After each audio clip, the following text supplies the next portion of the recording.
Who will be involved with the time of trouble? There are two times of trouble. There are two. There's a little time of trouble, and then there's a big time of trouble. The little time of trouble occurs before probation closes.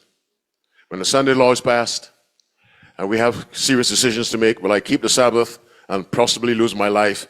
Or will I be faithful to, or I will join the world and choose a false Sabbath? That's the small time of trouble. When probation closes, there's another time of trouble that comes upon us. Now, that's when the plagues begin to fall. That's when attacks will be made on God's people, and God will defend them. During the little time of trouble, some of us may lose our lives. But once probation closes, there's no need to lose a life anymore. Are you following me? So there too, the world will not support the church. The world is under the control of Satan. Satan controls the beast controls the government. I'm speaking it very broadly. So there's no one in the world who will be supporting those of us who are running to the hills. No, they will try to destroy us because they will say our faithfulness to the Bible Sabbath is causing all the problems. So let's wipe out this little group causing problems for the whole world. The world will not assist. So there are two times of trouble, the little and the big. If you get to the little, then there won't be loss of life. Once probation closes, there is no point. But there may be loss of life before probation closes. That's why I've told you several times this week, be willing to give your life for God. You just decide, yes, I will. It's just a decision. You don't go looking for death.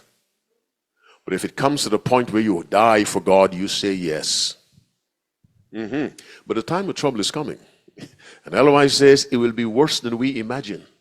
It'll be worse. She said you cannot imagine the conditions that will prevail on the earth. And if you don't have a relationship with God now, you will not make it then. But she said something that appealed to me very strongly. In the time of trouble, some of us will be taken to court and asked to defend our teachings. While we're defending the teachings, some listening will take a stand for God. And I've asked God for years, I want to be one of them. That is arrested, not for causing trouble, arrested for obeying God, so I can go to court and stand up and defend the Sabbath and the second coming and the law of God. I've asked God for years, I want to be one. Whether he lets me do it or not, I don't know. But I've told him, I want to be one. I want to see the fulfillment of that prophecy, stand before a judge and a jury and defend the Sabbath. And by observing, people have the Spirit tell me, she has taken her stand. He has, and then I say, Father, now you can kill me. You've allowed me to see. I want to see that with my own eyes.